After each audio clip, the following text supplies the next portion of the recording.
Gandhi, Mahanas.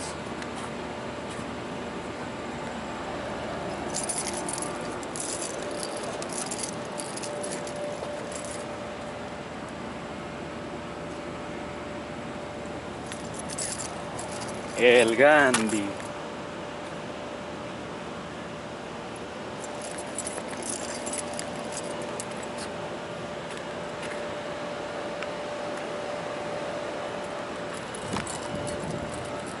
Buddha Gandhi.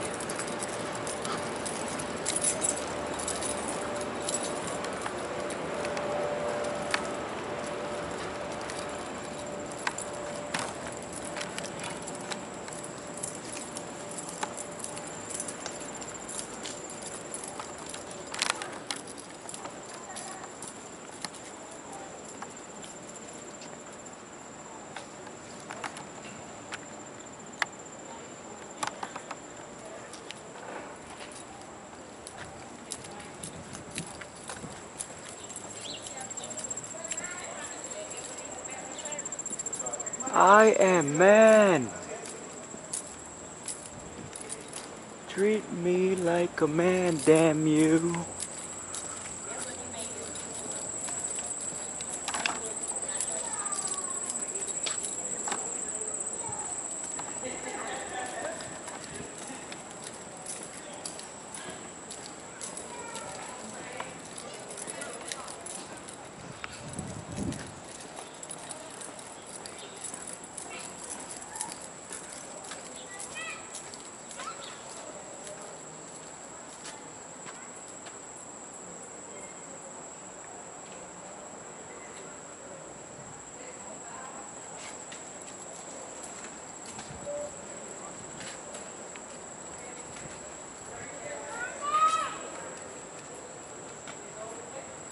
Ebenezer.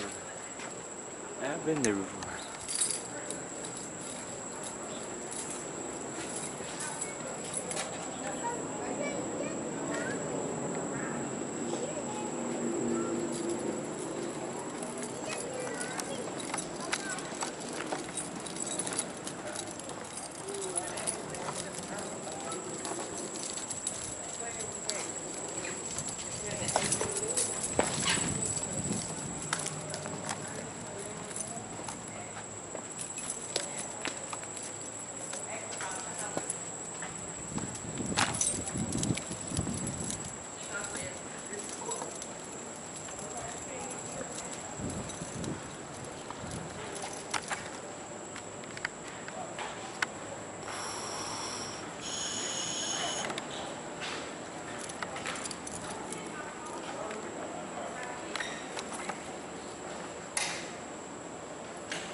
Following the workshop, we all went to the motel that we lived in.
expressed by the mobs that we faced in Chicago is deeper than anything I've ever seen. White woman, just yelling, where's that nigga King? Where's that nigga King? And Dr. King was like about 10, 15 feet away from her and heard her. And just got out of the march and went over to her. And said, why would a woman as nice as you or as pretty as you be out there using that type of language? And she basically ended up smiling and hey, Dr. King, how you doing? And he just had that way of going to folk, irregardless to who they were, and breaking them down. I think the white reaction in Chicago surprised us all. All of these people, supposedly good citizens about everything else. And here they were acting, in some sense, worse than the Klan about questions of equal opportunity. We found not only slums, which is a good problem, because we didn't feel as though we could get along. I mean,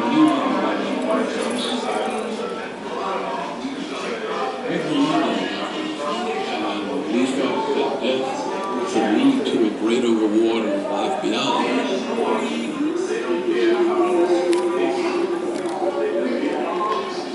President King has requested that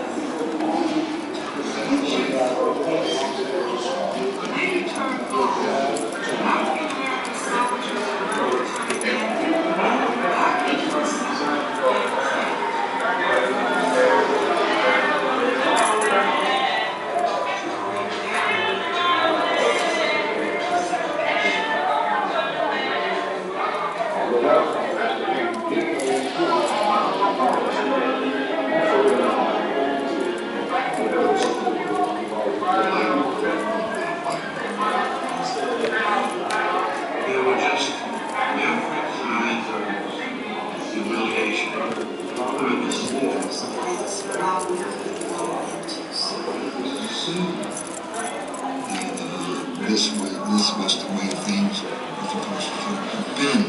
As a young child, I resented it.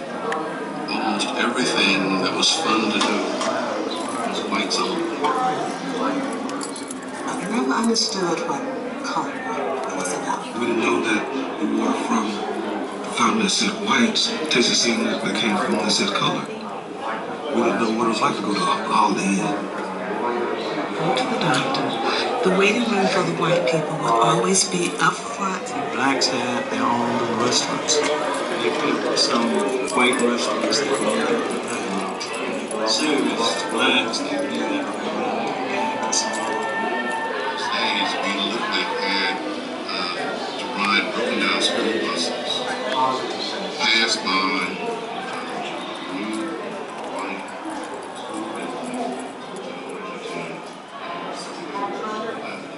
wandering school.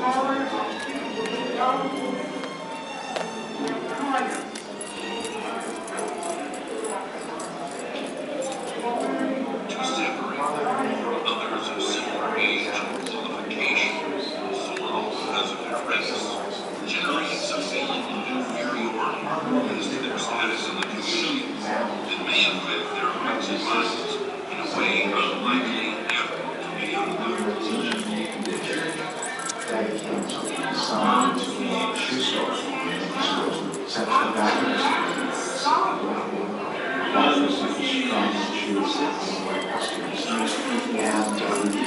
Daddy King took his son out of the school and told him that he would not accept that kind of treatment.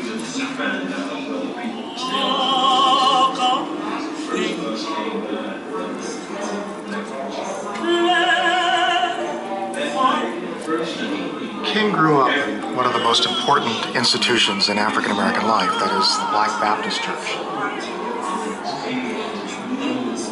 One of the few institutions outside the family that African Americans could control. It was a place where he gained his basic values. He spent most of his free time somewhere around Baptist Church.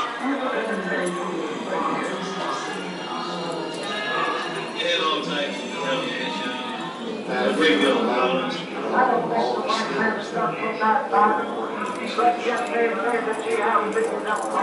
listening to his father's songs, listening to the songs of other ministers. I have no intention of bowing to the university. While the churches were bombed, like King's house was bombed. The Negro citizens of Montgomery have been involved in a non-violent protest. And we think that one of the great glories of American democracy is that we have the right to protest far right. A lot of people feel that the arrest of Mrs. Parks and the bus boycott the buses. But while Mrs. Parks' arrest gave us the courage and started the civil rights movement, and the bus boycott gave us the national attention that we needed, what really integrated the buses in the lawsuit. This morning, the long-awaited mandate from the United States Supreme Court concerning bus segregation came to Montgomery. This mandate expresses in terms that are crystal clear that segregation in public transportation is both legally and sociologically invalid. The year of protest against city buses is officially prolonged. And the Negro citizens of Montgomery are urged to return to the buses tomorrow morning on a non-segregated basis.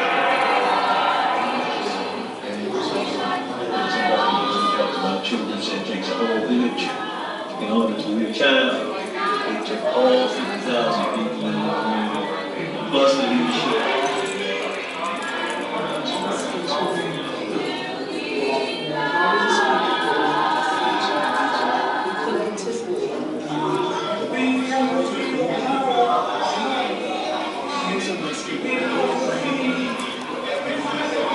The 16th Street Baptist Church.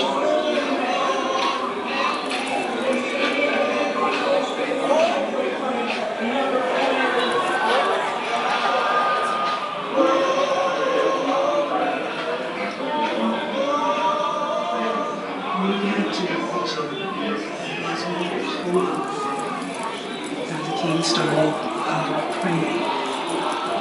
And the thing I remember was shaking his head. His hand was so soft. My dear fellow clergymen, our confined here in Birmingham City jail, I came across your recent statement calling my present activities unwise and unkind. Nonviolent direct action seeks to create such a crisis and foster such a tension that a community which has constantly refused to negotiate is forced to confront the issue.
built.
This dude is beast. This dude is beast.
Whoa.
Martin Luther King said this: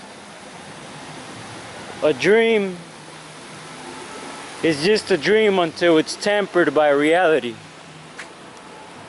A dream is just a dream until it's tempered by reality. So he himself knew that it wasn't going to be a day thing, a one-day process, you feel me? This road of equality that we're wishing for, this revolution for equality in the name of equality,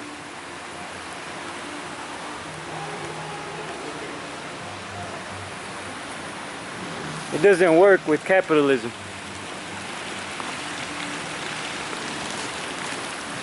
So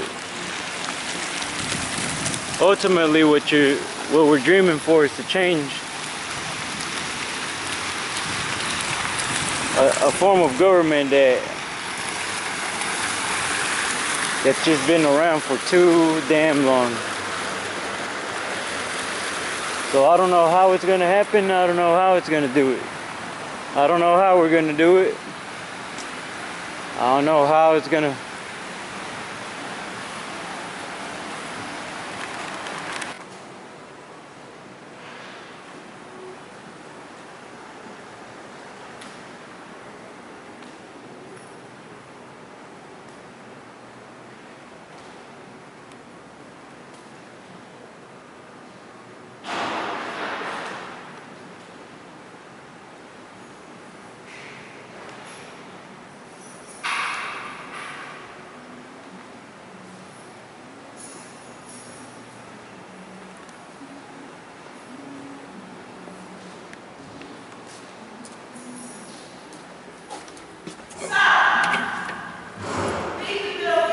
Oh, yes ma'am.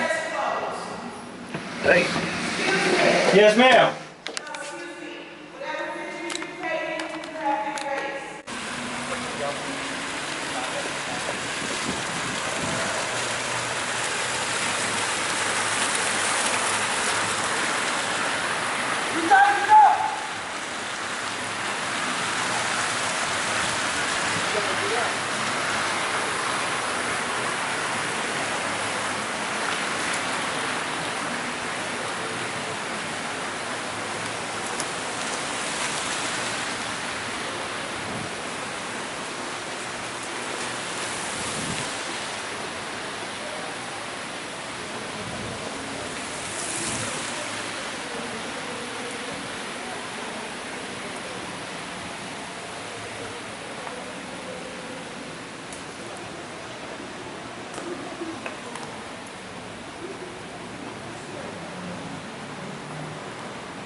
We have more about the story at jazzset.npr.org.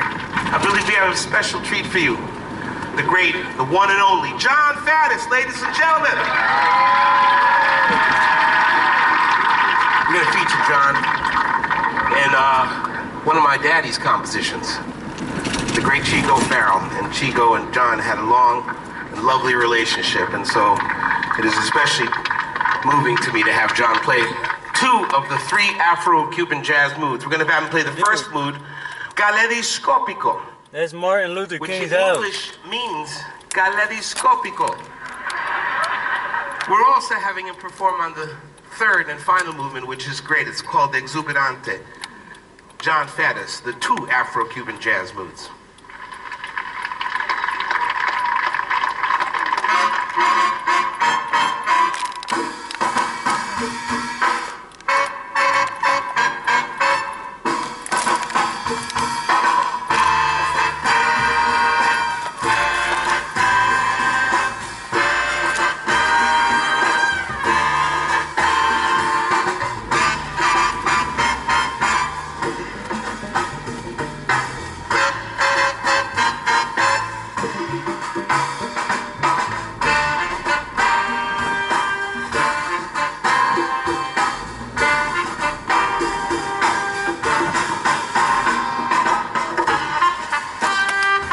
All these shits are historical.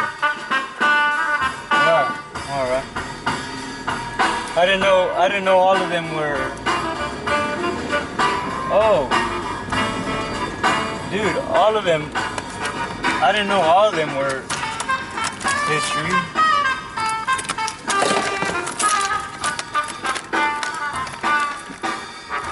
Stupid ass cameras getting on my fucking nerves, man. Stupid ass shit.